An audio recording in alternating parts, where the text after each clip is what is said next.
Hello, everyone, and welcome to Gamebreakers. I'm here with my Gamebreakers crew. I got Will, I got Allison, I got Thomas, and we're playing Dungeons and Dragons 5th Edition.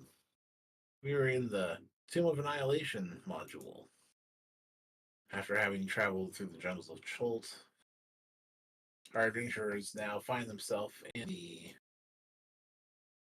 Tomb of the Nine Gods, rumored to contain that which they seek.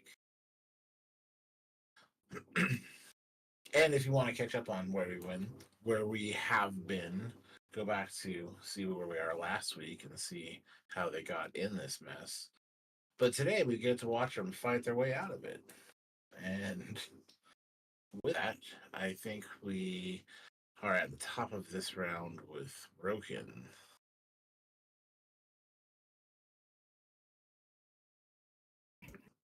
Yep. Moving my map around here, getting right on the action. Right, I had thrown my thing into there, the dust. And then this guy was at the door. Right? It hadn't gotten through yet? Okay.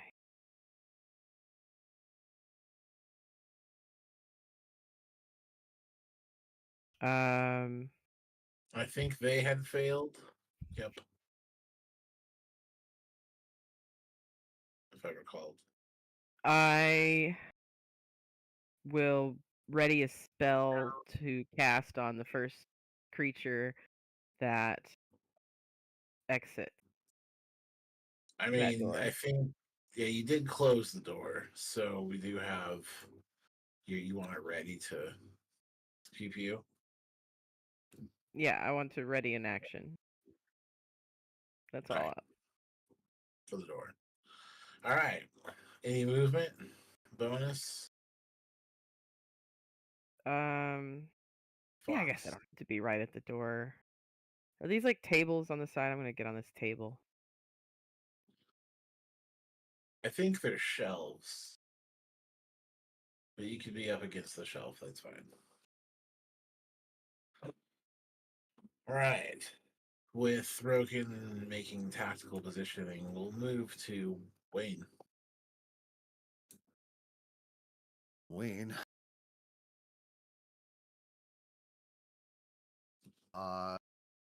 First, is that torch here only source of? No, there are three. Let's see, one. Yeah, there are three torches on each of these walls, making six. But that door's closed here. This room has torches at the corners and inset, but there's none in the hallway here or here. So from here and this open room, this has lights as well. So one bright light here, and you got some dim light from the adjacent room to your west.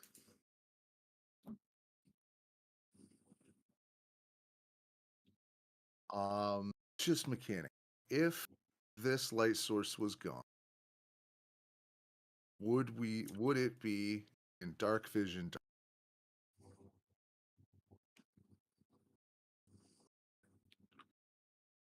Dim light out of,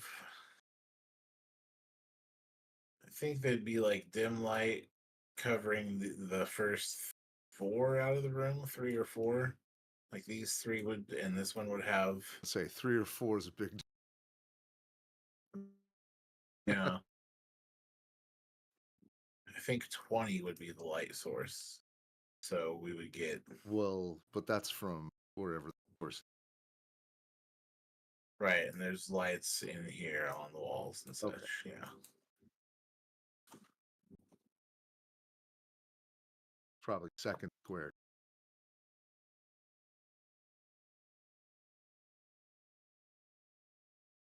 Second be the Yeah, it looks like diagonal. like that, 20 feet. Yeah. Okay. Puts it to In the that case, that changes the calculus. All right. As I read the map, I can read that torch from my.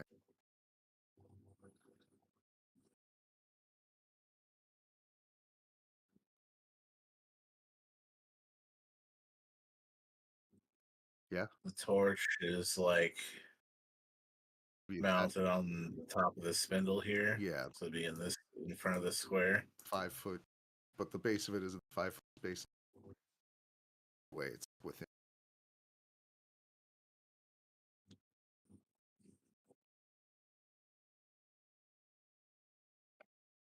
And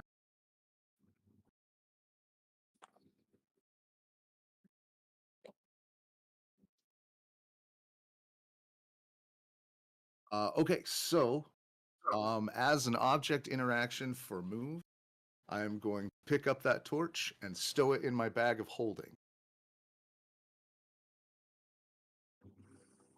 And now you live in my. Now it is darkness. Now they don't. Your dark vision is no good. So we are gonna do. I've hit a couple, right? Can you remind me which one did?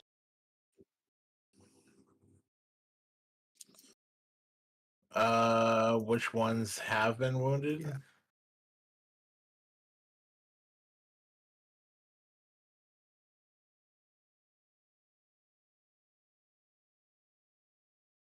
Okay. So first melee attack is going on this one. Here. Yes.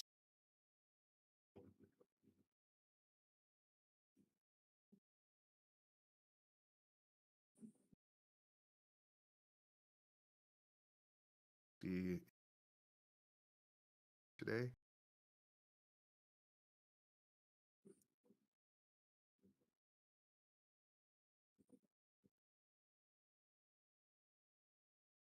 Yay.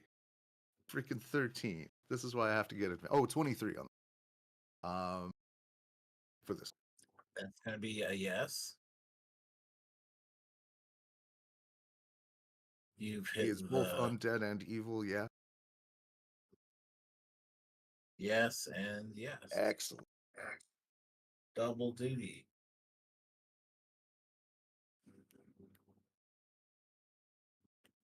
Not great rolls, but 15 damage. Radiant.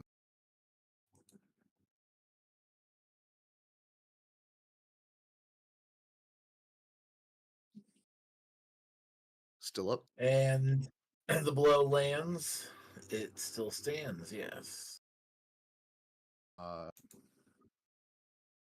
And that was magical, you said? Yes, magic. Yes, magic. Second shot, same critter. Okay. 26. If that's not hitting. 17 more damage. Like, oh, we in trouble if that doesn't hit. That is enough to knock it down. Its lifeless body hitting the floor. This one will take bonus action.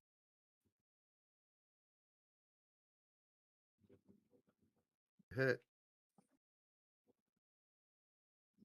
24 damage. Much better.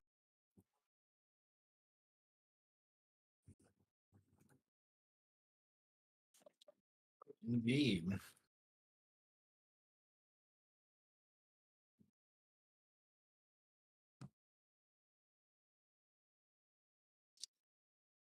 And the silver claws tear into the creature terribly, but it still stands.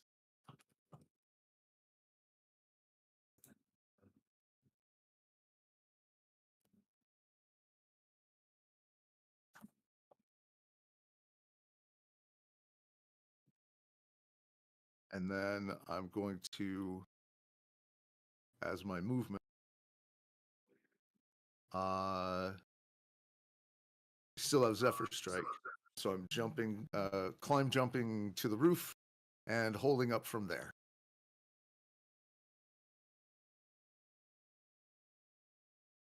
Okay.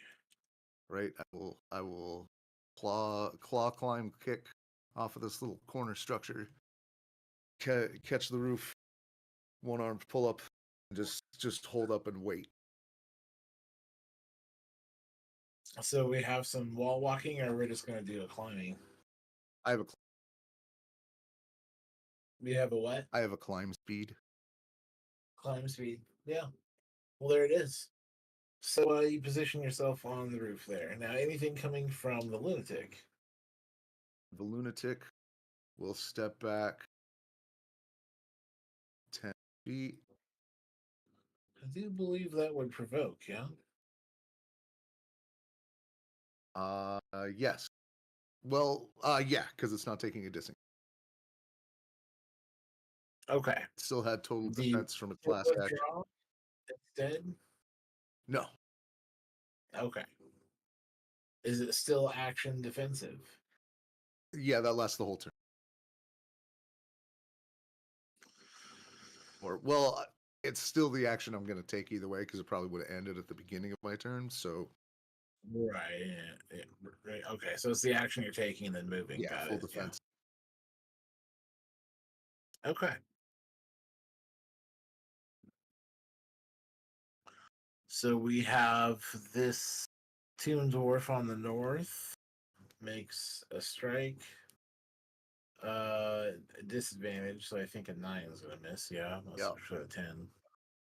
The Tomb Guardian in the center.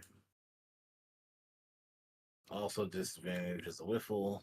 And then the Tomb Dwarf on the south finally makes a 14/23. It's a 14. Going to do it. So now you get a DC 13 con save. No, it's not going to do it. Oh, not. Sorry. There's too much adamantine stacked on this Hypnotoad for that. All right, so it does the withdrawal. So rather, it does the defensive and starts moving. Is there any more movement it's taking? Nope.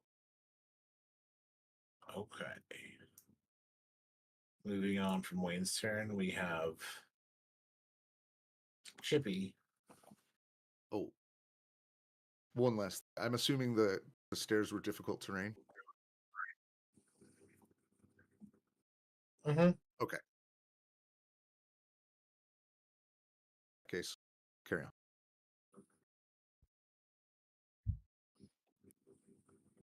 Alrighty.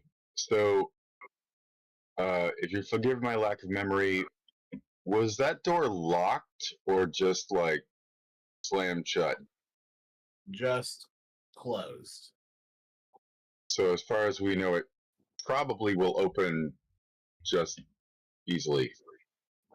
Soon, yeah. Man, And I wish I had. on the other side fighting. You hear the fighting coming from there. Sometimes I really wish I had one of those cow brain things from No Country for Old Men to blow out the doorknob. You know, there's got to be a magical version of that. Why doesn't a fireball take out a door? Okay. Anyway, so yeah, let's say as a bonus action, Chippy's gonna cast Kinetic Jaunt on himself, and then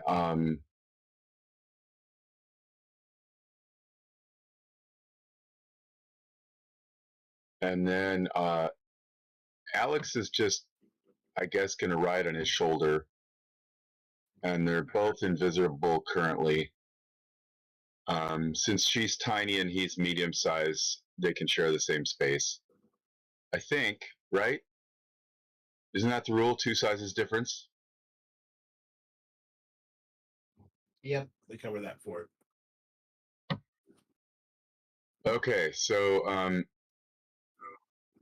let's see. Here's the measuring thing. So I drag and then I touch again. No, touch, touch. How do I get this thing to go around corners again? Right click. Right, you're left click dragging, and you do a right click tap to put an anchor point to go around or pivot. Ah, all right.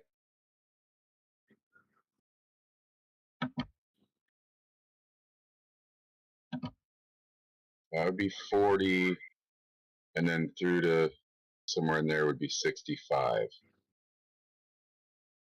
Okay. So his move at this point with kinetic jaunt is 50.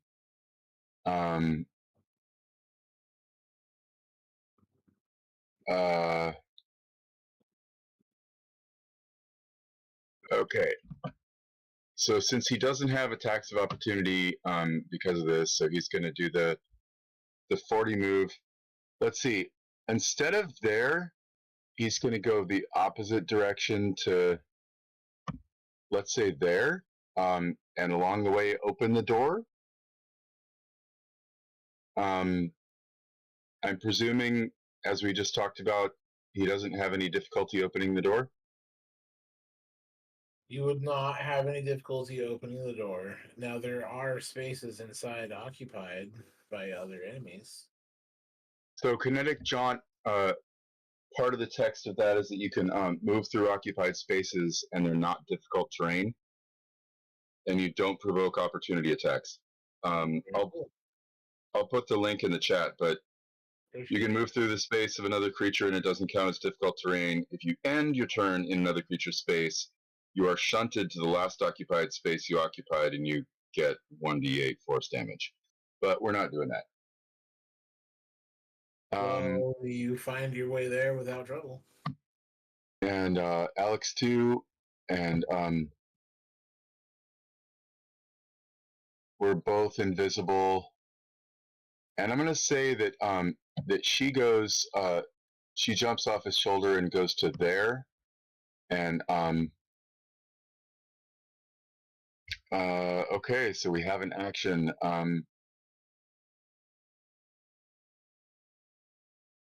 Let's say,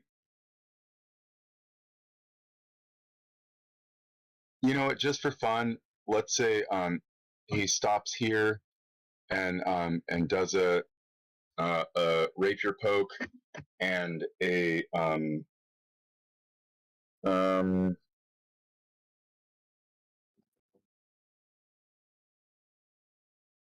yeah, let's start with the rapier poke.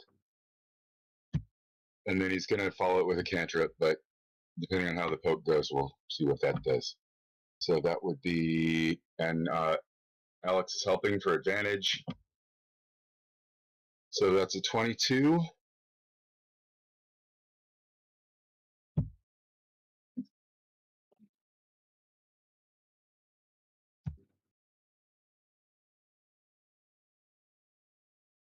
For 11 damage. Does it 22 hits? Yeah. The 2 will land a blow. Okay, so 11 magical piercing. And then he's going to move the extra 5-10 to there. So that was her bonus helping him. And then, yeah, she's going to move over here and be up next to the ceiling. Wait, 11 killed him? Indeed. Huh. Yeah, All right. I was beating on that guy for. Took a couple hits. It was looking pretty rough. And then, just for fun, Chippy's going to go ahead and do Toll the Dead on that. Let's do Toll the Dead on the Spirit Guardian up by the door. Can I see him from there? Maybe I have to be here. And so then Toll the Dead,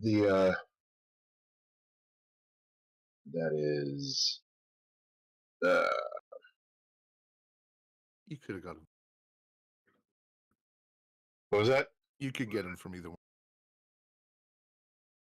Yeah, it looks like you could from here. Yes.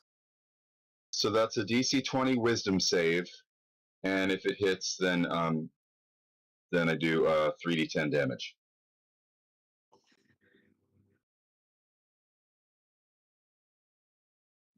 So does the Shield Guardian make or whatever Tomb Guardian?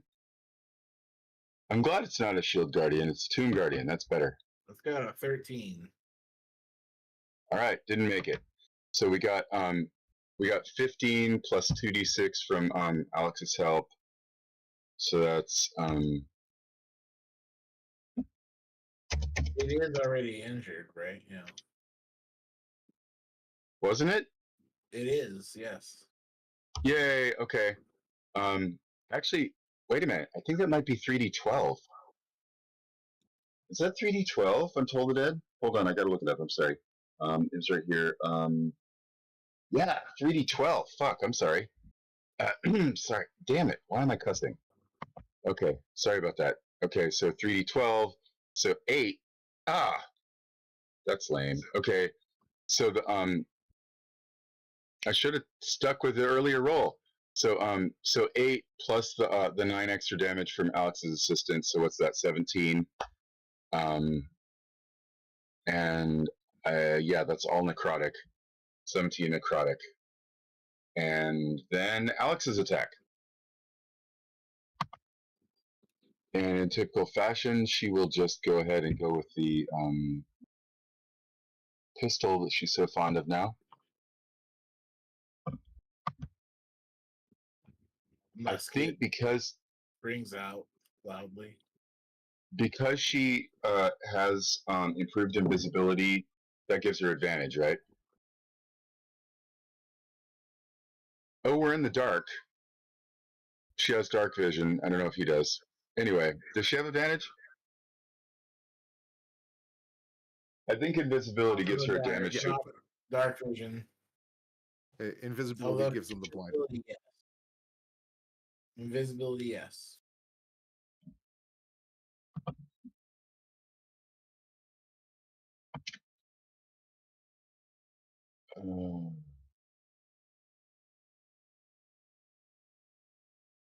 Okay. 16. I'm an idiot. I added her 2d6 on the last one. So when I said that 8 damage should be 17, that should have just been 8.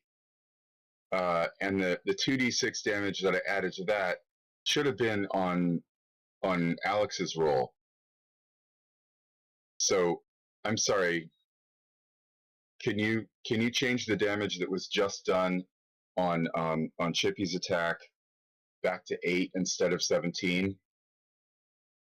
Because that additional 9 points of damage should have gone on Alex's attack, which would make hers 19 piercing. Okay. Sorry about that. And what was her attack roll? 16. That was her hit. Yeah, with advantage. And that's not going to hit. Okay. Well, pow, and it doesn't work. But and turn the tide there. You've dispatched one of the minions. And let's see. So that was her action for the attack and her bonus to help. And they both moved. He is not invisible, but she is. And I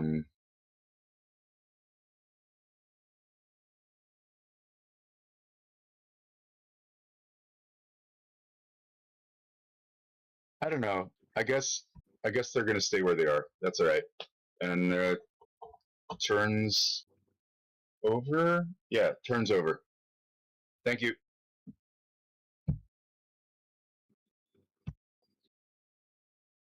Okay.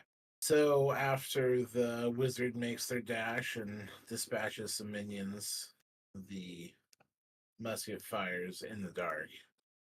And the attention turns to Azaki Stormfang. who goes running upstairs, transforms into her tiger form, and approaches the enemies above. We have these tomb dwarfs continuing to make their attacks.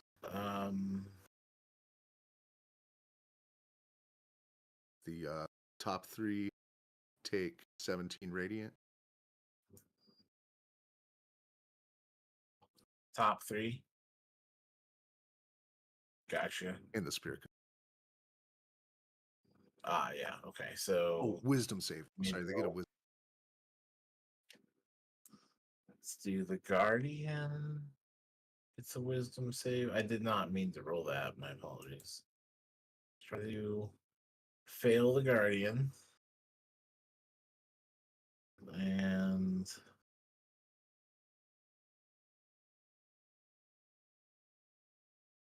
the Tomb Dwarfs both.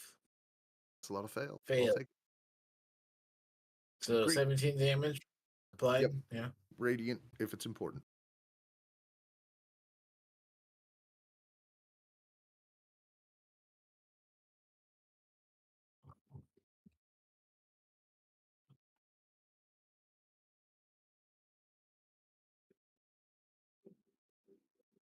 And as these creatures, their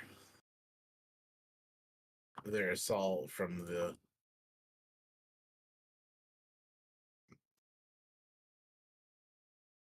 Spirit Guardians, the remaining. Oh, that's not what I meant to do.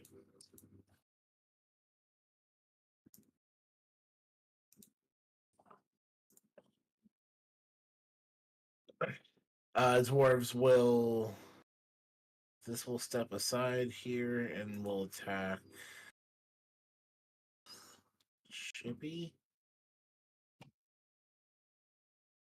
So the roof here is 8, but you're on the upper surface. But I think Wayne's also reachable. Seems probes. Thematically posed above is great. It's gonna make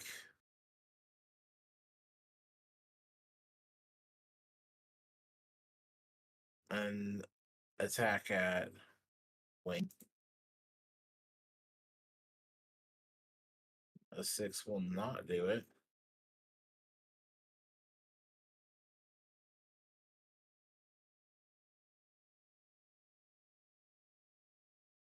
And it will take a second swing at Wayne there for whiffs. This moves forward. It wants to get into there, but I don't think there's any squeezing past that. It will give you one strike with the critical.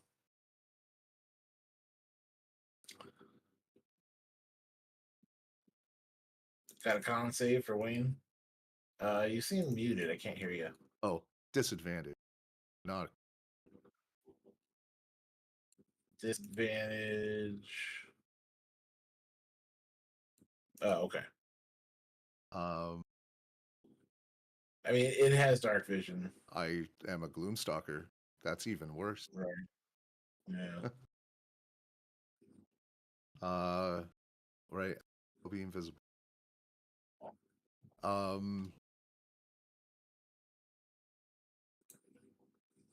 But I am gonna silvery. No.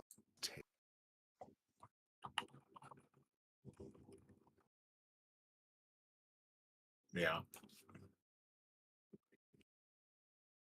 Plus, keep forgetting the potion of heroism I downed earlier. So a total of 17. Okay. So the save is made, which is great. So it's just the damage. Oh, and it's necrotic. Okay, I'm resistant to.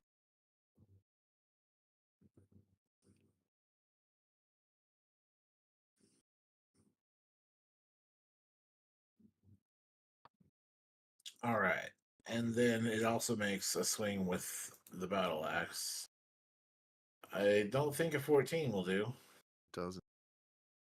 Doesn't.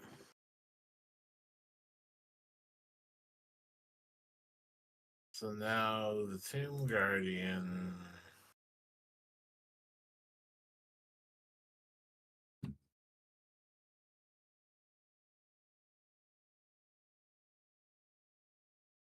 Moves forward, but starts angrily pounding against itself, metal clanging against metal. Clang, clang, clang. Making gibbering sounds. This other Tomb Guardian here. The door was opened. I would say that now might be a good time for that held action. Broken. Make a And then wisdom save. Wisdom save on Yeah. the Guardian. Yep. 13.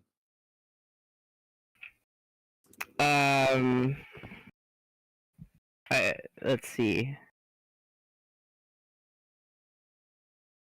Unless they're immune to being charmed. This is a charm.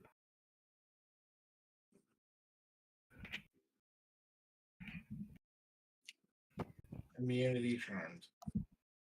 Okay. Well, I cast a spell. It do not work. All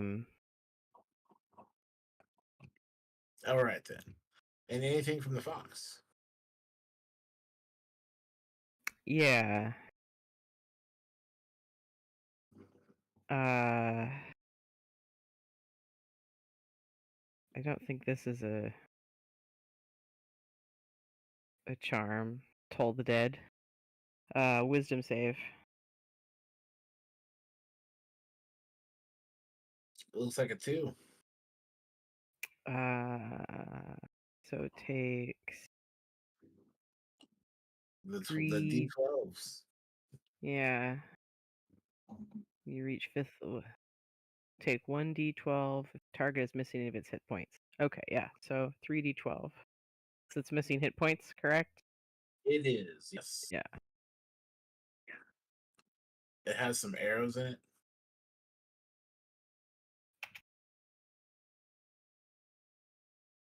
So 23 damage from the fox, and it's little bits of magic.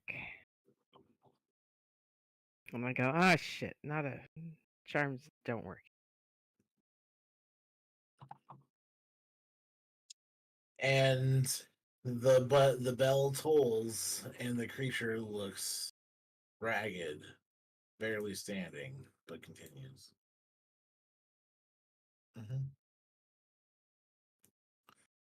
I'll have this creature 5, 10. It will come over this way and make an attack on Broken. 18.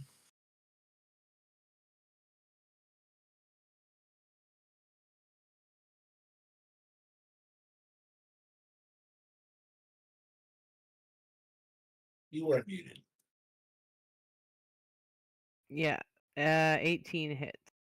So we have that 15 bludgeoning. We also have a 16. So Let's have a silvery barbs. 16 does not hit. I think Chippy can see, has line of sight there, right? He can use silvery barbs as a reaction. Yep.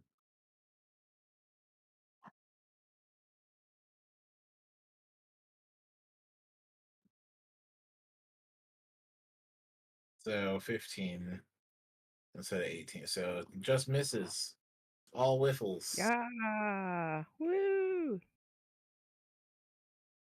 For this up here, we have the Tomb Guardian step forward, and it makes some slam attacks against Azaka. swinging wildly and then finally hitting solidly. But the tiger doesn't care. Oh, As she dwarfs, just like takes it and gives him the look. All right, in that case, the lunatic will not spend the the tattoo. it just bounces. It was just a nothing. It was a ineffective. It's so hot. And the the first tomb dwarf here is gonna make a shot at the lunatic. You got a 23 to hit. No, it got disadvantage. Oh, disadvantage for the Naya. And the other tomb dwarf can't really get engaged at the moment. We did the guardians. Got the claws. Let me give it a glance. The claws. The claw. Okay. 10, 15, 20, 5, 10, 15, 20, 5, 10, 15.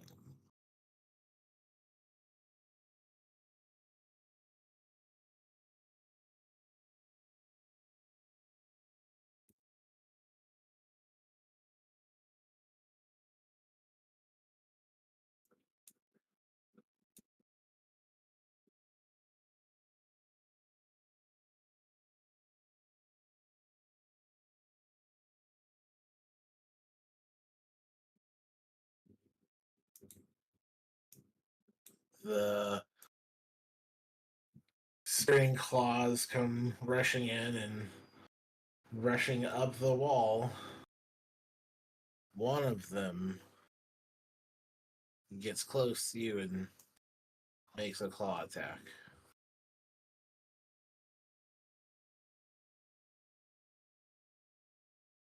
That's a no. And then 10. at the end of these, we have Broken and the Fox. As the round continues, you see that you have thinned out some of your opponents, and the tide of battle is definitely turned into your favor.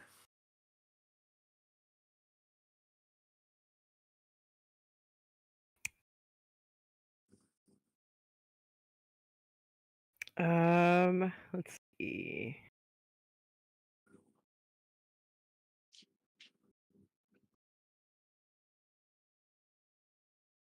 I'm going to let's do something. All right, well, I'm gonna firebolt. And then I'm gonna use bonus action to disengage and move away. You might want to do that part first because your ranged attack might be a disadvantage adjacent. Is it? Yeah. Yeah. All right, I will do that first. Oh god. And show me that firebolt.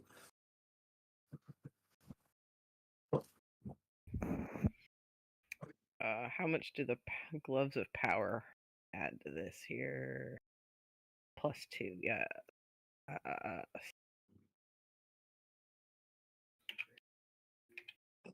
Fox advantage. Oh no, that's not the right thing.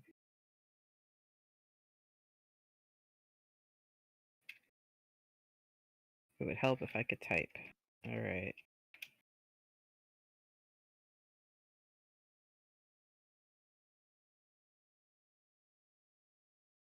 $15. That's what it is. All right, that is not enough. Yeah. Plate-clad creatures absorbs the firebolt and deflects it off its angular plating. The fox will use. Oh no, the fox assisted me. It can't use anything. That's my turn. It can aid you as a bonus action Oh, that's right. because it's Well, then it does Sacred Flame. This out of its little maw. nice. Little Spitfire. Is that an attack roll or a save? That's a save, right? Yeah, it's a dex save. 0. All right, 3d8 radiant. 18. Oh, the fox is killing it today. And the flame engulfs the beast. A little And it fire drops fox. into the heap Ha ha ha ha ha. of warped flesh and warped metal. Well, at least one of us was making our hits today. Nice. That's my turn. And next we have Wayne.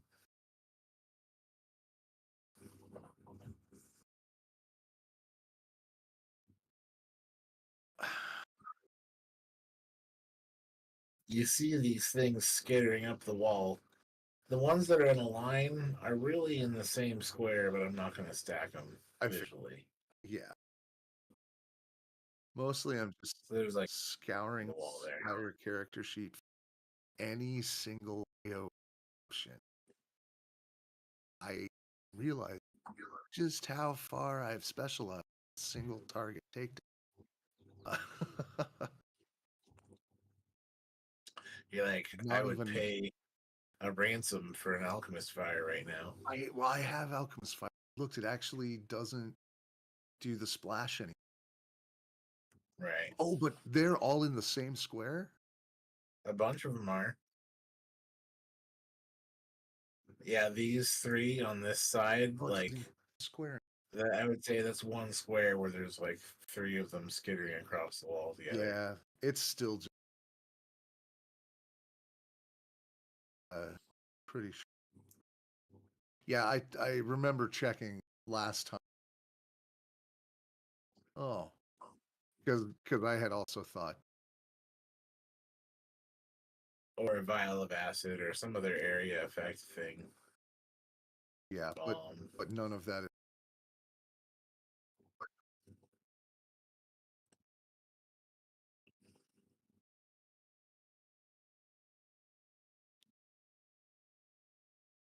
No more splash.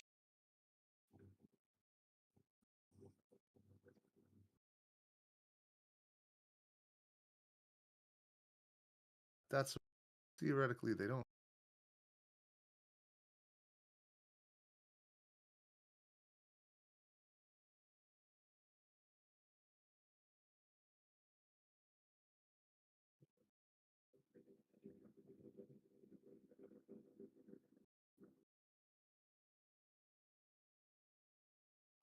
As a free action through the link, it's just send a chippy. Hey, you got something to take care of a whole bunch of these little bastards.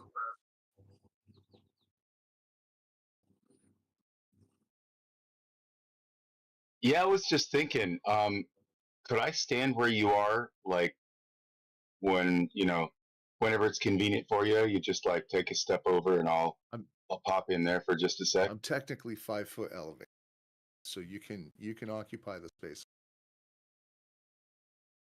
Ooh, Right, I'm just.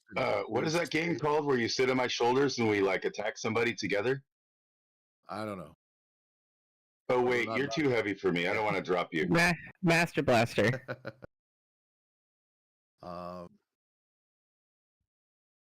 It's a deal.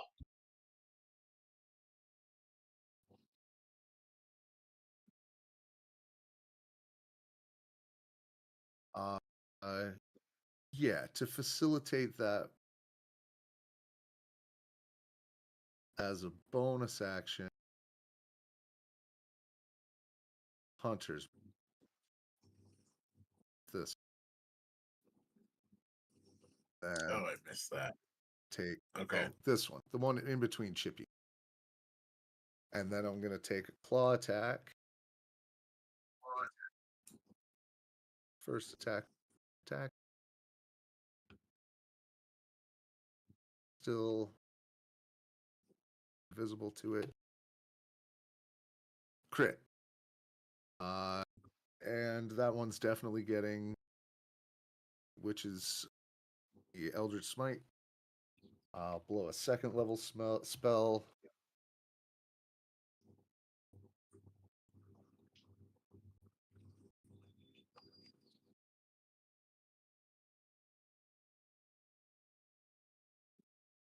So 18 times 2, 36 plus 9, 44 radiant damage. Is that with the extra dice? Yeah, that is with the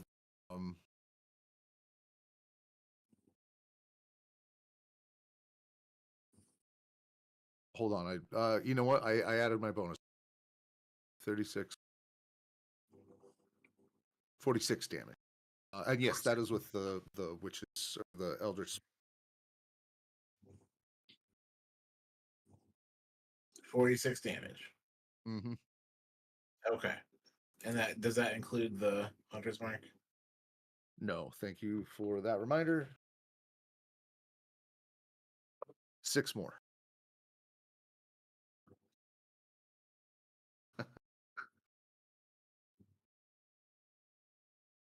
And another lifeless body hits the floor. Anything from Oh, that is the just assistant? first. First attack and a bonus. More attack. Yes. Mhm. So, and then I move here. Does that provoke?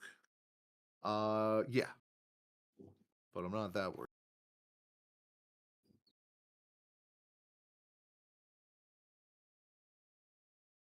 Nope. 14. Then we'll do the Littles. sharpshooter shot. Do the sharp.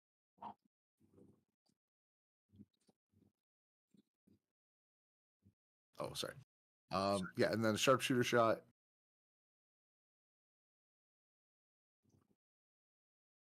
That'll.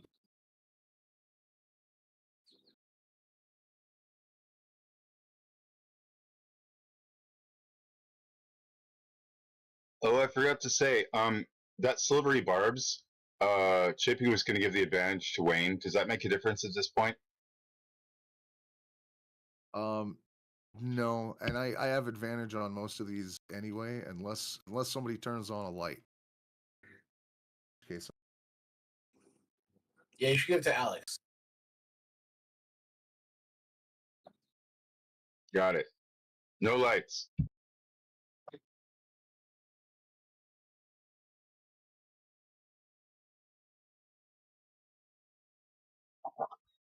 Hey now, all you sinners, turn your lights off. and then this one takes 34 from a bow shot out of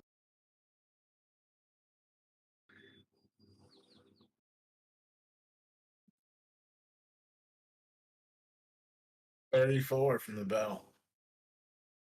yeah, a gloomstalker in a dark corridor is the nightmare scenario, especially if you're the favored enemy.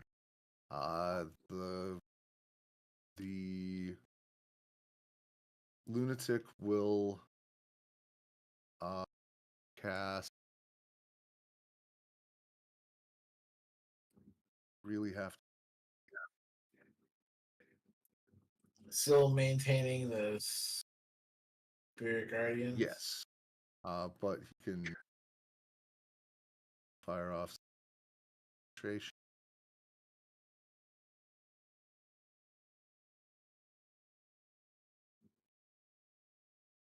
There.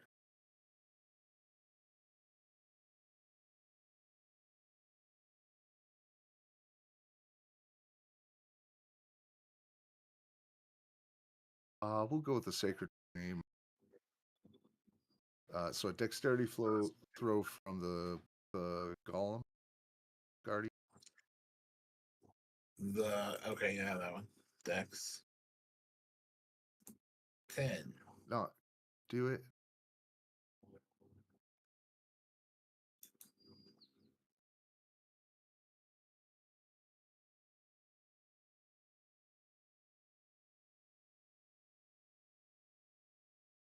And 16 radiant.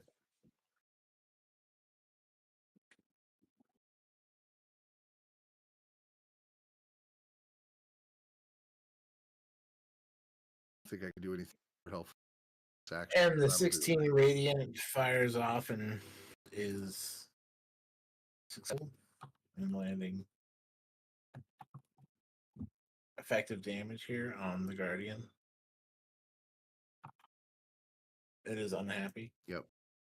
And the not a whole lot. The lunatic could do as a bonus action this case, so that's my turn. Okay. And we come to Chippy finding this hallway much clearer than it was just a moment ago. Although there are many skittering horrors on the wall there. I think Hey, I folks. mentioned the line, these three and these two, they're in the same square on the wall here. Hi, folks. I guess it's my turn to dance with you. So let's go ahead and start with a thunder wave. I mean, it was either that or a fourth level fireball, but I think you guys are okay with the thunder wave. So it is a Constitution saving throw, DC 20, and 2d8 damage. Not huge damage, but I mean, you guys are little crawly things. Maybe it's enough.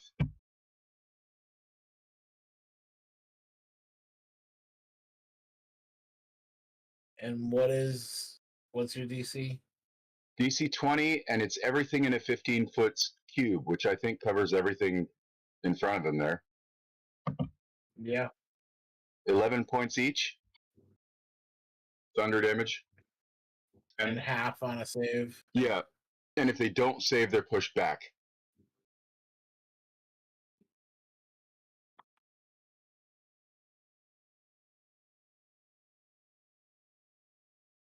Through the link. Perfect. That is exactly what. Guardian push back one step, 5 feet. Push back. I think it was 10, but I mean, it can't go past the door, right? The door is open. Thunder Wave is pushed 10 feet away from you. And the door is open. 2d8 thunder damage and is pushed 10 feet away from you. Unsecured objects that are completely within the area are pushed, but I don't think there's any of those. Corpses. Oh, thunderous boom, audible out to 300 feet. That may not be something we wanted, but I think they already knew we were here. Yeah, they rattled off the list. I think that I don't think we're keeping anything secret. Alrighty, and Alex. You mentioned your names.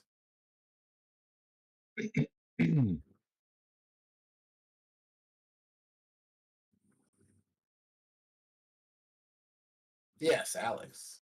And Alex, during this move, she now has a dagger in her other hand. So during this little jaunt, she drew a dagger. So she has the pistol in one hand and the dagger in the other, and so she's just gonna poke this guy with the dagger, and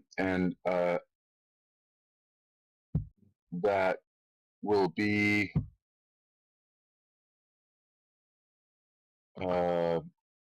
plus 12, so it's 27 to hit, and the damage is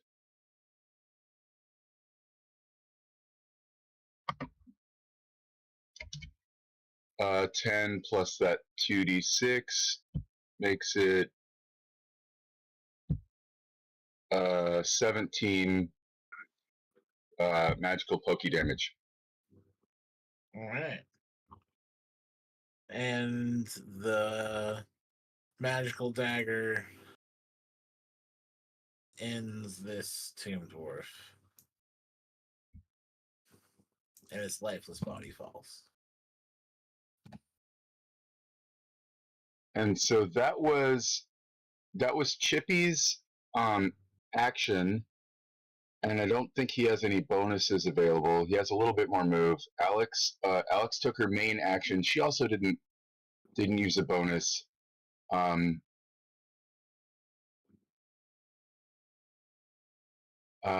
they both have some move left.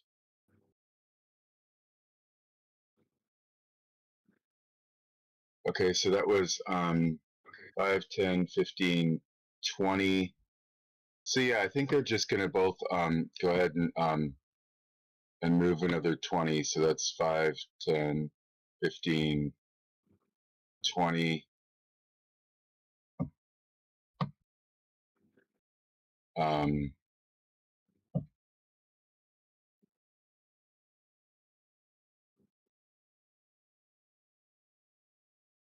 And then so Alex can also, as a bonus action, can do a dash.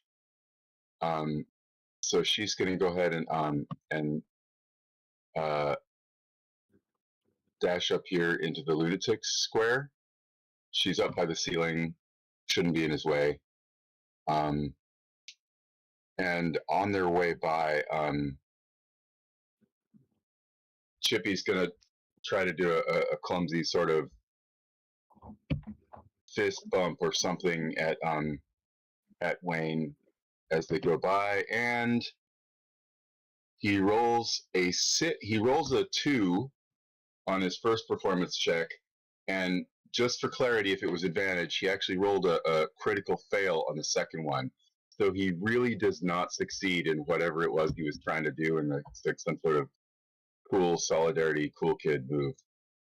It turns out you can't see him either, and fist bump wall nearby. Right. Yeah. He probably does it to the wrong place. He's like, he guesses where Wayne is, and he's totally wrong. He's like, "Hey, buddy." Wayne will reach over a couple of feet and like give you the. And we are done. We have light up until this square with the door open, but that doesn't change anything inside here. But with Chippy having made his way forward, we then turn to our focus to Lazaka, who tears into this guardian.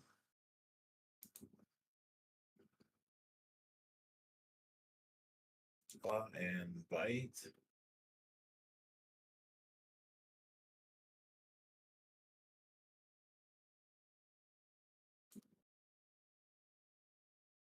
Oh, it's not a humanoid. No, never mind. And as she tears into the beast, we move on to these other guys here. And just for a moment, thank God it's not. The last thing we need is a weretiger, one of these. Yeah, really. Do we? Are these still taking the Yeah. experience? Yeah. That's a wisdom. So they're gonna take guardians and take full.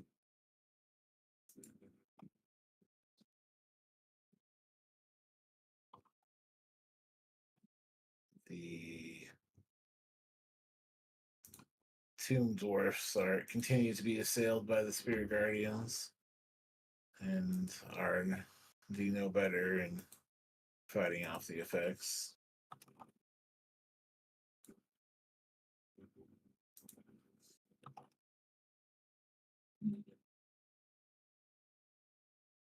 This tomb dwarf here is going to fire a crossbow at, let's see, Alex still invisible, is that correct? Yes. Okay. Gonna fire at the lunatic. Can I call soft cover call? Considering there are two tanky creatures between me and the shooter. Just Yeah, using you do have something right in front of it, and it's in battle there. That's like +2. Probably enough to save your hide.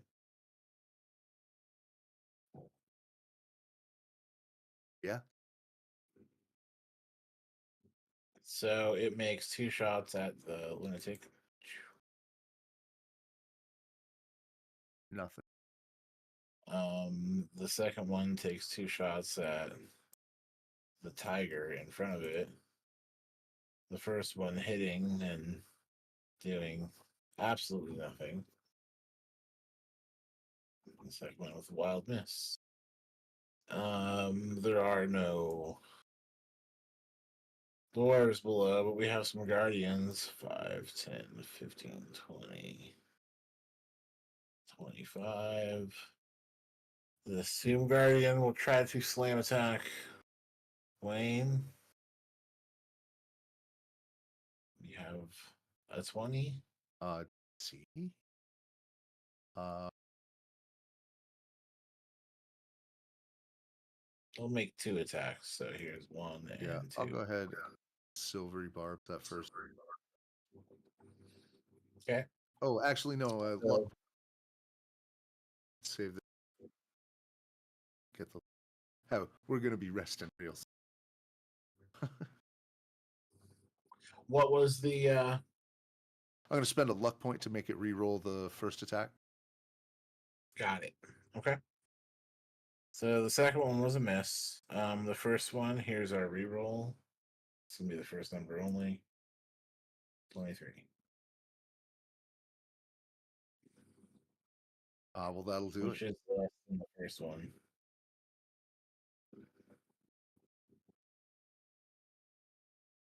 We got 9 bludgeoning, All right. and the other Tomb Guardian makes its attacks against Azaka, both landing and seeming ineffectual, I believe. Yeah. And we have Roken. The tide is turned. Your team is pulling ahead here. Only a few enemies remain. What do you do? If I come over here, do I have line of sight up the stairs? Yes. Although anything behind the Guardian will have a little bit of cover. Okay.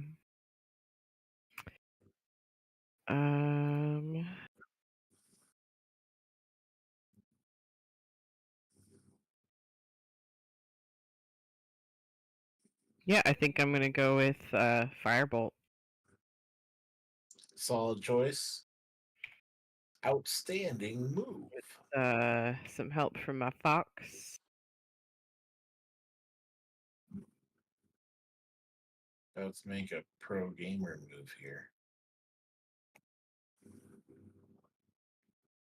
22 to hit. 22 is going to do it. Woo-hoo. On the Guardian. Yeah. So that's 3d10. Oh, I forgot my sneak attack damage, which is. Well, I didn't hit last time, so I didn't forget it. I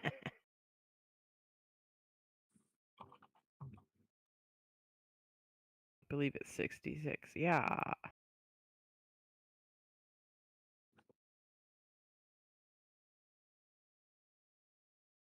Nice. 23. And the firebolt engulfs the creature in flames, and it falls in a twisted mass of flesh and metal. And the fox will cast Sacred Flame on the thing behind it. so it needs to make a dex save. That's another her mote of flame flies forward. A 5. Yeah, that's not gonna do it.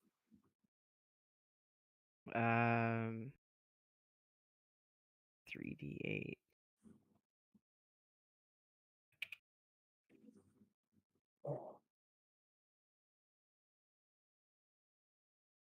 Ooh, 15. Nice. Pretty good roll. And the sacred flame overtakes this tomb dwarf, and it falls to the flag.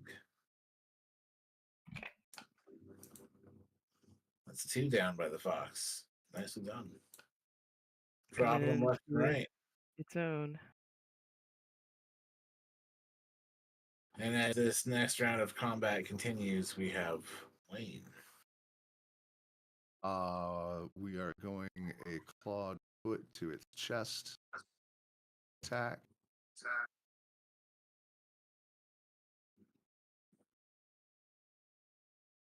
Total of 19. Just tiny little bit of hair. Unless it's undead. These are... No, it's the construct. Neutral. It's not even... Okay. All right. So there's first an attack. First shot hits. Yeah. 19. Second, yep. Okay. So we got some damage. So I will blow another second level spell and hit the witch or the eldritch Hujum. Eldritch Smite 27 slashing and radiant. It is Gotcha. not What was the attack? claws. Roll? Oh, okay. Sorry. Yeah. Yeah. So 19 damage, and then the smite for 27 No, more. it was 19 to hit, 27 total damage. Copy. Okay. And it is automatically knocked prone. Indeed, it is. At which point I pull out the bow for a fully charged max artillery shot with sharpshooter.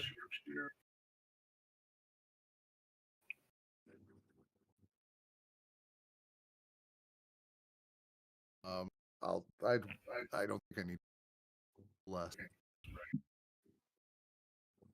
6 plus a d4. So that should hit. I'm putting a third level spell in. And all this. It falls into a slag heap.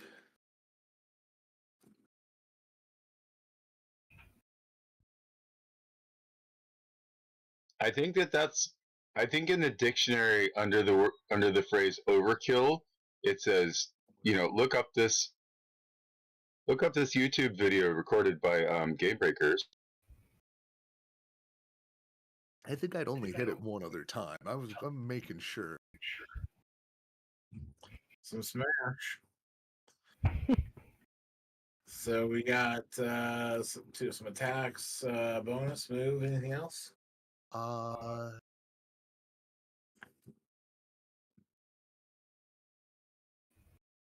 No. Hold right there. Wait.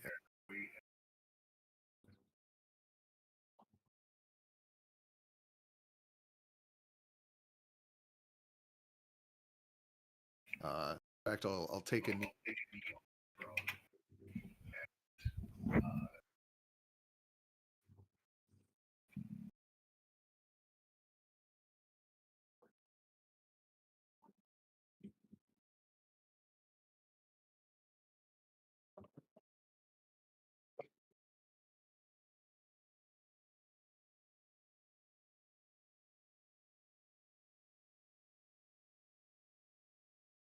The lunatic will just take his action to do a help aid attack.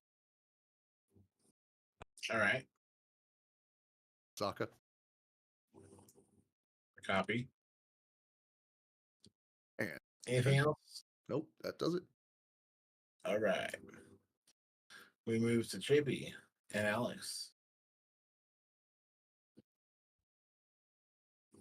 There's the sounds of your compatriots in battle to the northwest. But there is nothing here.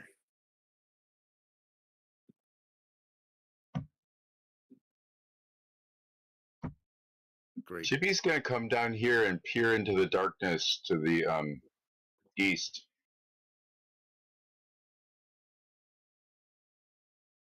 He's got his night vision goggles. Can he see anything down that hall? So I believe that there is. I think it's a door. Let me double check that. Pretty sure it's just a door there. I had a bunch of the pieces there, but not all of it.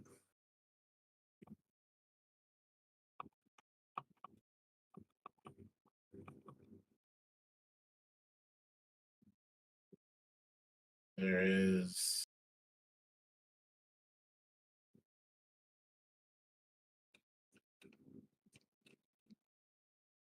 a hallway, not a door.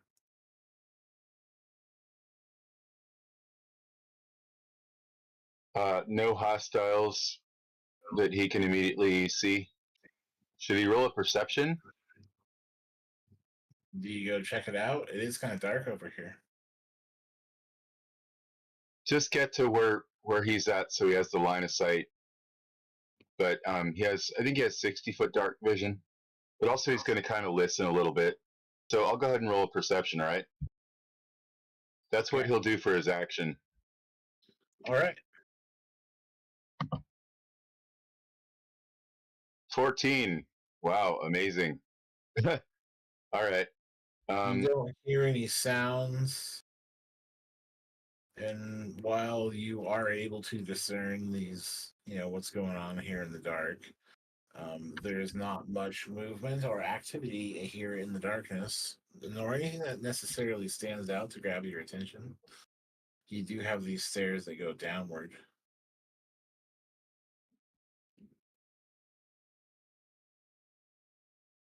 Anything from any other movement, bonus? Yeah, he's gonna go back up here, and he's gonna on the way he's gonna say, "Hey Wayne, do you need a healing potion or anything?" I'm good. I think I found a spot for us to rest. Oh, good. I'm a bit low on health.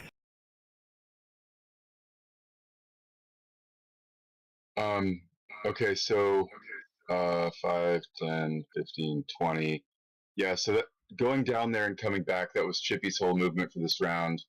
He used his action, so he can't do a double move. Oh wait, no. He's got 50 because of the kinetic jaunt. So that gives them 10, 20 more.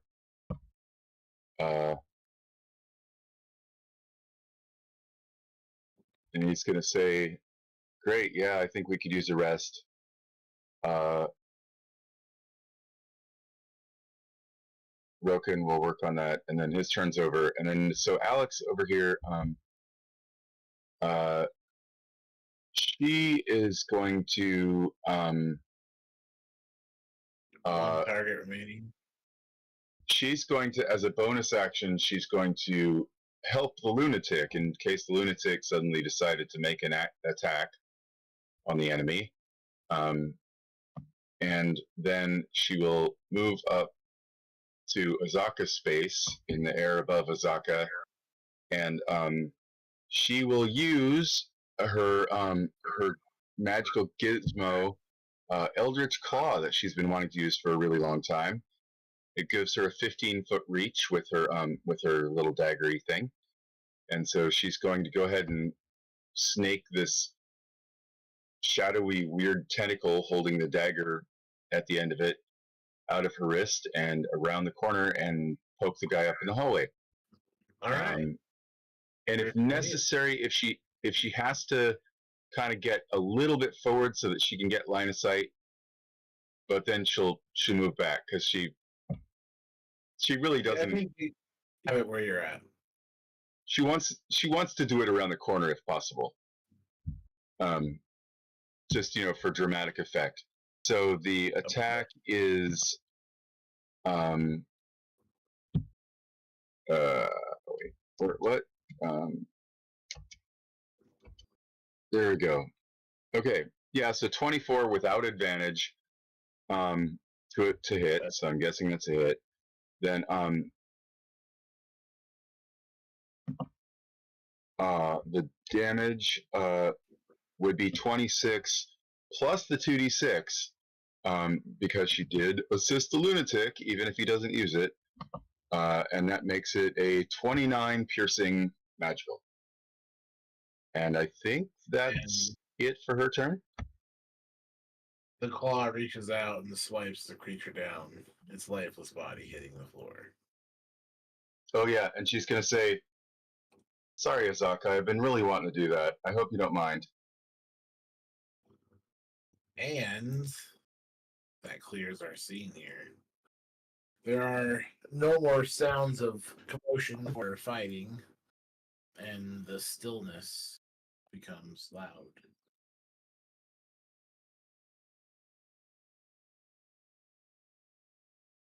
I can't hear you. There's an office back here. Perfect spot for a hut. Set it up. Get 8 hours. Deal with. Gonna come after.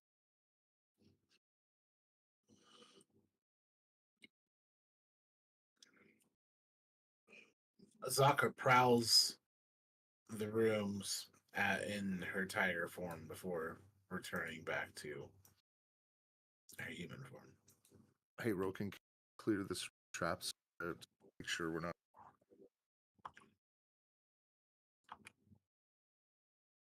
But yeah, this office here, we should set up in. Yeah, I'd love to get a full 8. Yeah, I will check the room for traps. And once you all say it's ready, Chippy will go ahead and cast the Lehman's tiny hut, and Alex is gonna repeatedly, excitedly ask every single person's opinion on where she should put Galder's tower, and she's gonna bring out her little metal cube and say, "I mean, it's 20 feet tall. I don't know if it." So, part of the question though is whether it will collapse the whole cavern because it's too big for the space. I don't think we need a hut. I mean, we have a house, like a room, right? Like Lehman's hut is sort of a safe. all right, well, I'm gonna roll perception or investigation for traps. Yeah, I'm gonna have you do an investigate over here as you scope out this new room. Guidance. So what, a D4? Yeah. There are a couple of pieces, some obvious, some not. 19, 20. I mean, 19 total is what I meant to say. Okay. So, looking across this room, you see that there's a number of candles that illuminate this space. You would call it a cluttered office. One thing stands out is there's motion of a songbird in the corner. And after flitting about desperately, it stops perched and lets out a little sing-song chirp. And it's when it holds still that you see that it is a skeleton bird. Ooh, a skeleton bird. I didn't even know you could do that. Hey guys, you see the skeleton bird? Yeah, I do. You see a wooden writing desk. There's a tall back chair. There are various drawings, anatomy on the wall. And in the chair is a very comfortable looking kind of cushion, and with that you see that there is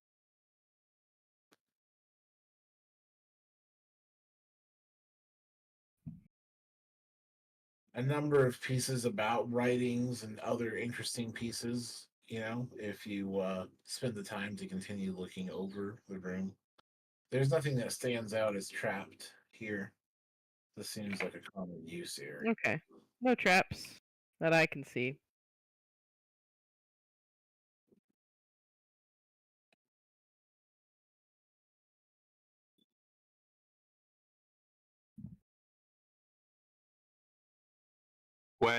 When Chippy casts Leomund's tiny hut, he's going to make sure all of the party members are in it, and the little zombie Tweety bird is not in the hut. Okay.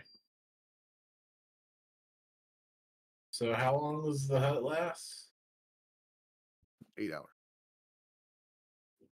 Are we going for a long rest here, or a short rest, or what? Yeah, long rest. Doing a long rest. All right. Let's just real quick. Extra level of parent. I want to make sure there's does anybody have a way to see astral or ghost non-corporeal creatures? I just want to make sure that nothing snuck in while we can. Does anybody have anything? I mean, there are still things that are around the room to look at that stand out for attention. The once over shows there's no traps, but there's certainly things to explore here. No, and we can do that while we're in the hut. I just want to make sure there's not a ghost in the hut with us or something else invisible.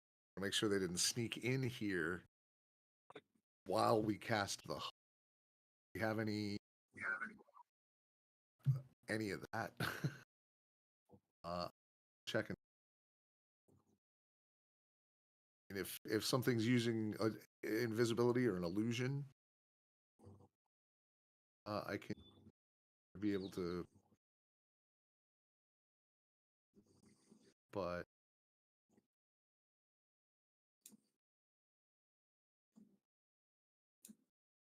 don't have any.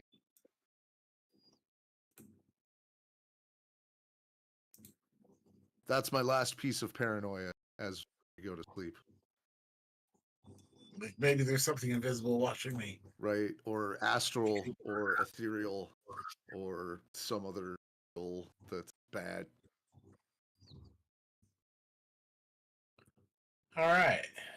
So the hut before- creates the space inside the room. So I guess we go to a rest period.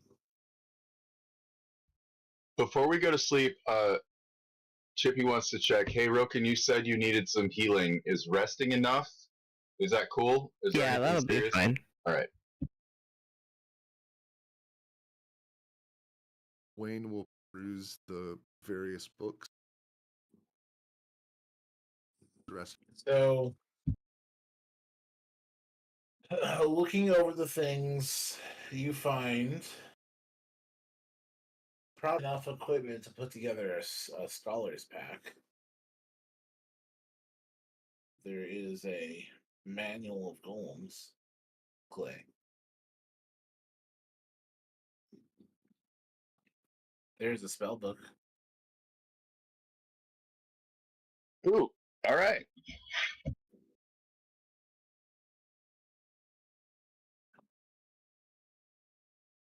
The desk with drawer contains a fist-sized gray stone.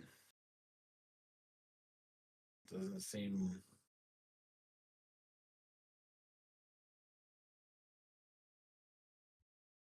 to be the stone from here. Definitely kept for a reason. Let's cast Identify on that. Or actually, maybe Detect Magic first, huh? Yeah.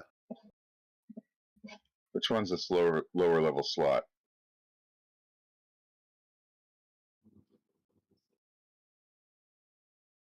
I think they're both.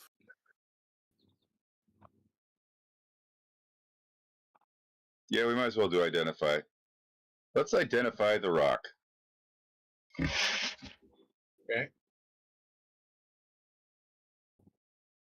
Just a moment.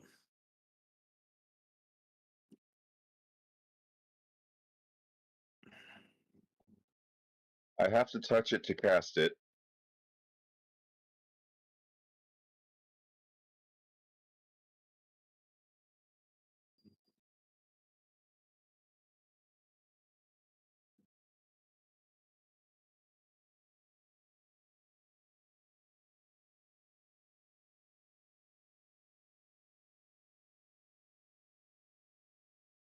So you recognize this to be like Identify, the spell, right? It tells you what it is here. Just making sure I have that right.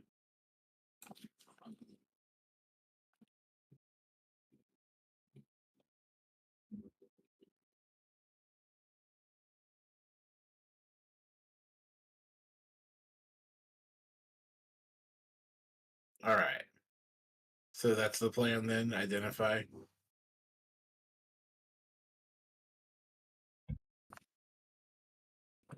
Yeah, although he realizes that there are certain things that just by touching it to cast a spell wouldn't be that smart, but oh well. Okay. As you touch it, and the spell Identify happens. First, no horrible bad things. Yay! Next, what you have in your hand is a slot control gem.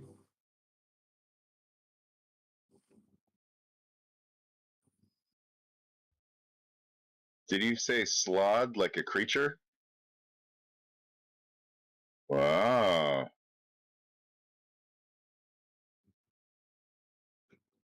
Chippy's going to say all this information as soon as he learns it. He's also going to say, anybody know what that is?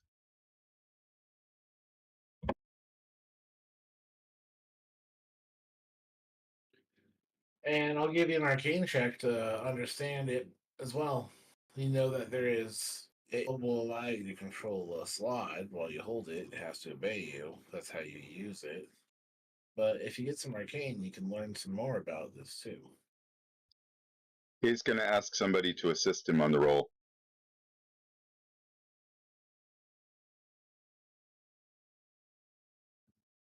Yeah. I'll help. Oh, also guidance. That's how it did. All right. Looks So, like I rolled twice by accident. Sorry. while the identify spell gives you the information, you can use it to hold and control the slide. But with your arcane understanding, you know there's also seemed to be some other types of things. Like if you cast imprisonment on a slide, you can manifest its control gem in your hand instead of imprisoning it. Also, you can use a wish spell to get a control gem over a slide. A greater restoration spell would destroy it.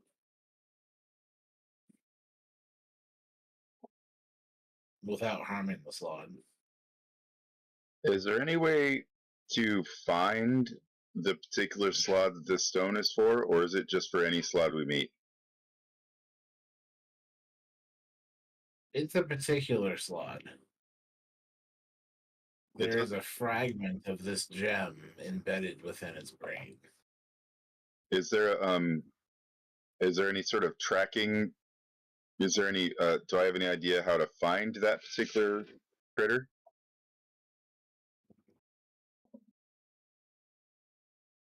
Well, it must obey you if you hold it. So if you had some way of communicating to it,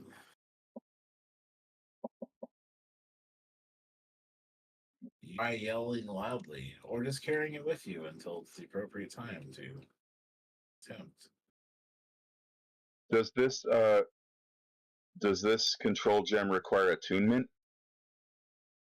Does not require attunement, and you know that as it is a gray gem, it is a gray slot. Ah. Is there any particular ability, like if there's some sort of saving throw, would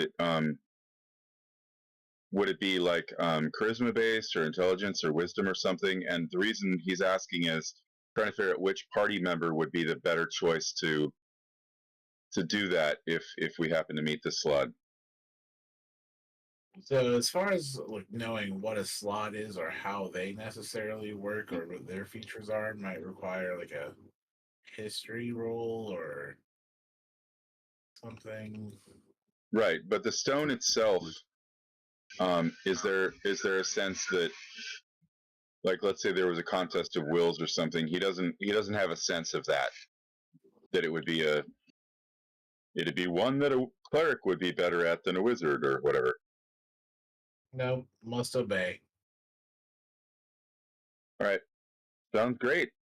Any thoughts, anybody?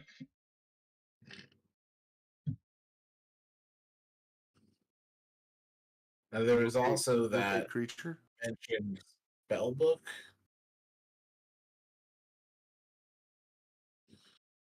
And we also have, it seems to be some journals. Yeah, I was gonna hit the. Okay. So I got one vote for another long rest to study all these things. Anybody? You can study it during the rest. You explicitly can read things and stuff. So we don't want 2 or 3 consecutive long rests just for fun librarian time. We did mention that people are dying, souls are getting harvested. Oh right. I believe we've covered. My lawful good demonic possession goes. So, but as you're, can we just still on the slot for a second though? Locate creature. Does anybody have it? Sure, yeah, might as well. Yeah, let's blow it before the rest. Do it now? All right, yeah, might as well. Here we go. Yeah, after the rest, then we're spending slots. Right now, just. Speaking of which, everybody gets 10 good berries. Yeah, let's just spend all our remaining spell slots just for fun. 100,000%. Anything you wanted? We take a long rest. Yeah, let's get all these things. Not for anything frivolous. Like if we have buffs that are going to last more than 8 hours, like a 24-hour buff. Now is a great time.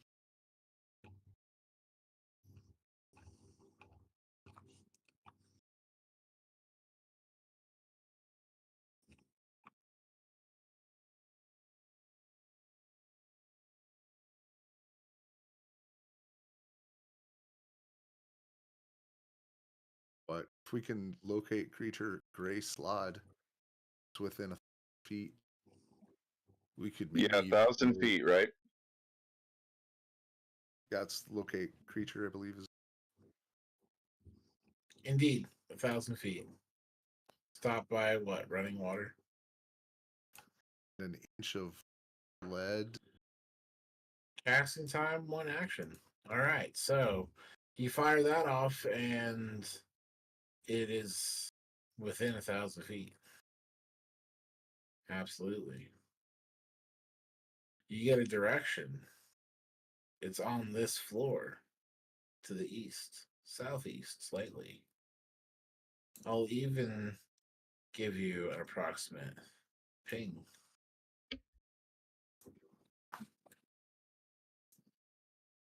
if you can see this over here. Hmm.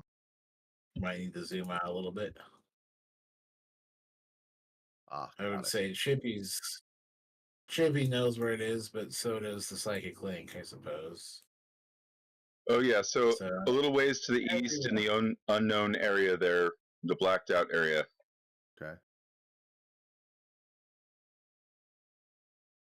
Get there's sending. Is it oh, I don't think that the stone makes it like a known creature for ascending anything.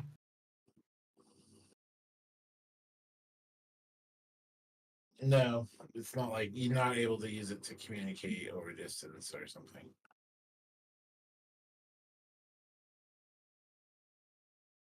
Uh,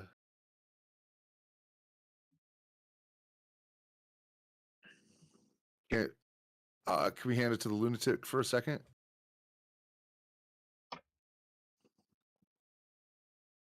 Sure, yeah.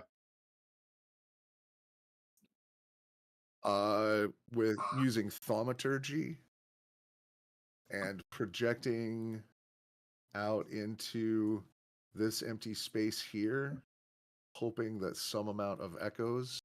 I'm going to double check thaumaturgy, but I'm pretty sure I can make real loud noise.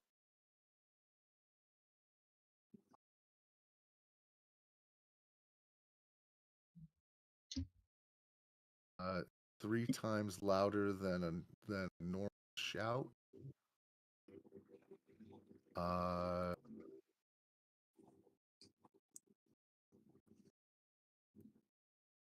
And just blasting out in that direction. I guess it would have to be. There's no line of sight here. Let me see. What's that? There's No, that is a hallway there. Yeah. But so is there line of sight through to the staircase, that big staircase? Nope. Okay, there's a door. It seems to end at like in the end of a hallway. Well then never mind. I can't see the spot. But we should definitely check that dead end in the hallway for a secret door or something, because that's just poorly used. It's not even decorated. It's poorly used arc. Yeah, who does? Suspicious architecture. All right, so are we still before our long rest right now, or is Yeah. this after yet? This is still This is a year before he'd asked a question. Now, like I said, you'd spend some time looking over things. There were journals. Yeah. There's a spell book, and there's this slotty control stone. So So we move into our rest period now. give the spell book to Chippy? Is there? Yes, and we'll cover those details. Those details are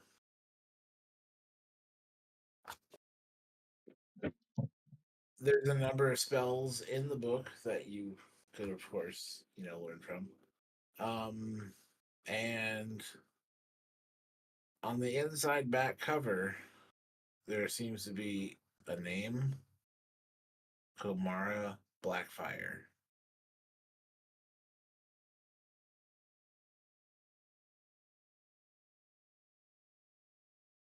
History check. Spell.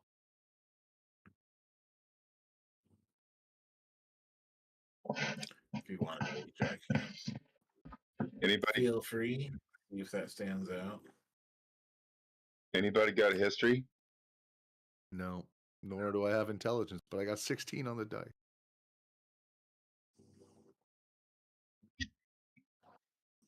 You got street cred, maybe.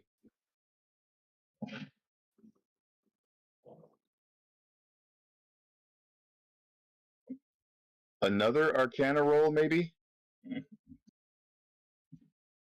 And I'm going to put in the Roll20 chat, them spells in the book. I got a 20 on history. Okay. Does not seem to be anyone that stands out as far as historically speaking. Not famous.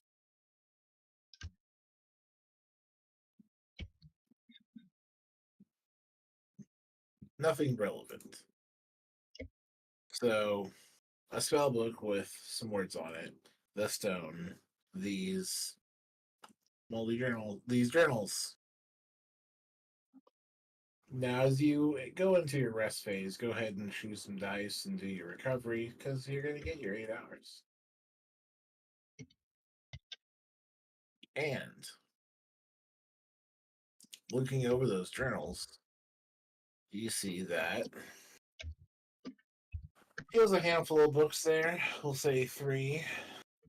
And journals tell you of the history of Omu, right? You know, what it was, what it used to be. Um, how this location was chosen by Asarak to be the location for the Tomb of the Nine Gods.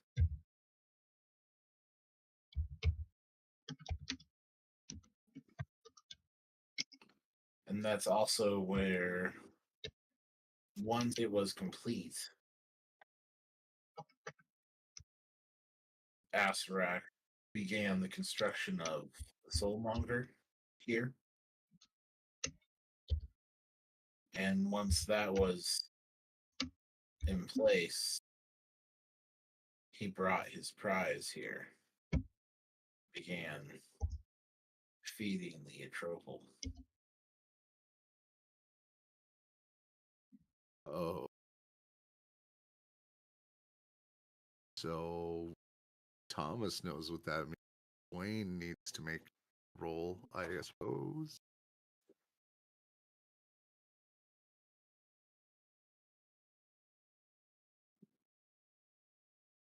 That's a thing.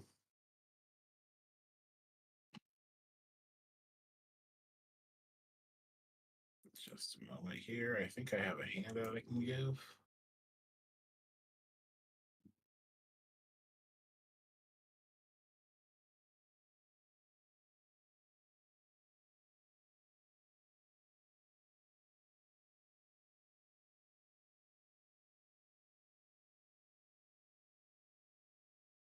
History of Omu.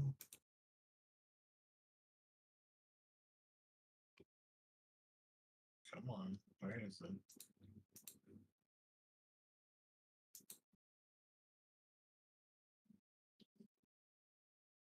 Eh. Okay.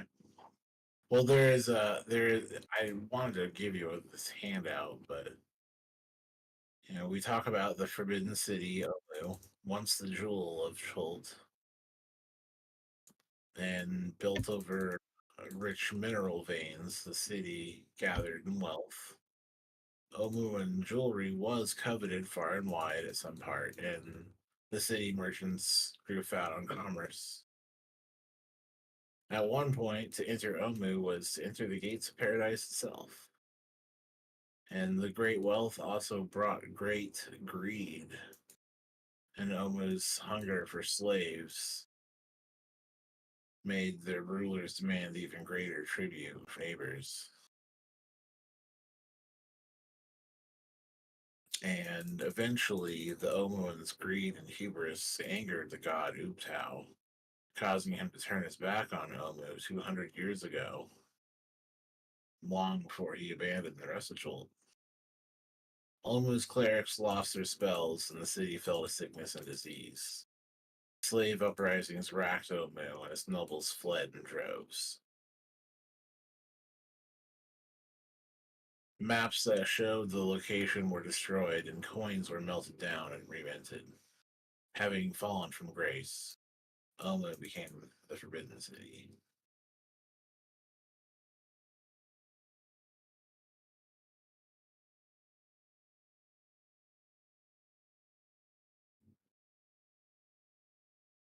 With Tao gone, primal spirits arose from the rainforest to bewitch the remaining Omoans. They disguised themselves as jungle creatures and promised great power in return for devotion. Desperate for redemption, the Omoans tore down their temples to Ubtao and raised shrines to these 9 trickster gods. The new deities were divisive and often cruel. Too weak to grant miracles to every follower, they concocted elaborate trials to winnow the clergy. On holy days, the mettle of aspirant priests were tested in their 9 shrines, with the consequences for failure. The trials provided entertainment for the degenerate Omoans and fed their weakling gods with much needed sacrifice.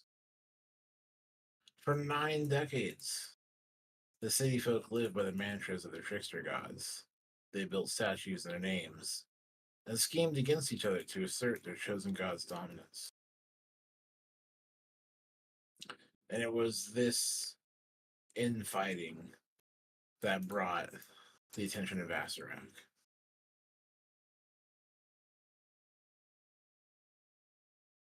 Asarak was impressed by the trials concocted by the Owens, and they inspired him to create his own dungeon below the city. And it was there, a century ago, that he began. He slew the 9 trickster gods, enslaved the remaining Omoans, and forced them to carve out a tomb for their defeated gods. It was here that Asarak then murdered the remaining Omoans and sealed them into the tomb with their false gods.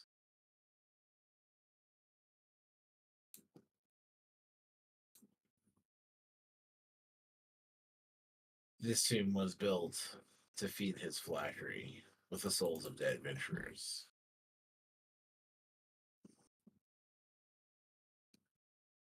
Feed is what? Phylactery. Factory. Phylactery. Okay. So you have some journals and kind of gives you some insight into those things.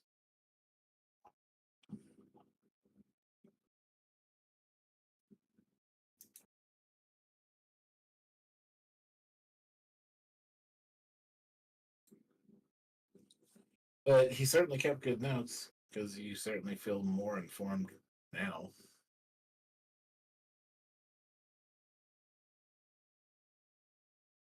Something to sleep on for sure. Well, I guess this is during our sleep, technically. Right, your rest period. And it only takes about 10 minutes to really skim through the journals and get the pertinent bits. The rest of it's boring stuff like how he likes to pet his bird, or how annoying the clank of the press forge that pumps out the golems makes an annoying clang sound. And as we finish skimming through the Journal of Withers, we'll step back and let crew get their rest, and we will come back and visit them next time, refreshed and renewed, ready to return to them. Hopefully you enjoyed what you saw tonight, and if you liked it, go ahead and hit that like button and hit subscribe so you can see more of it. If you'd like to see us do it better, you can hit up our Patreon. And until then, I say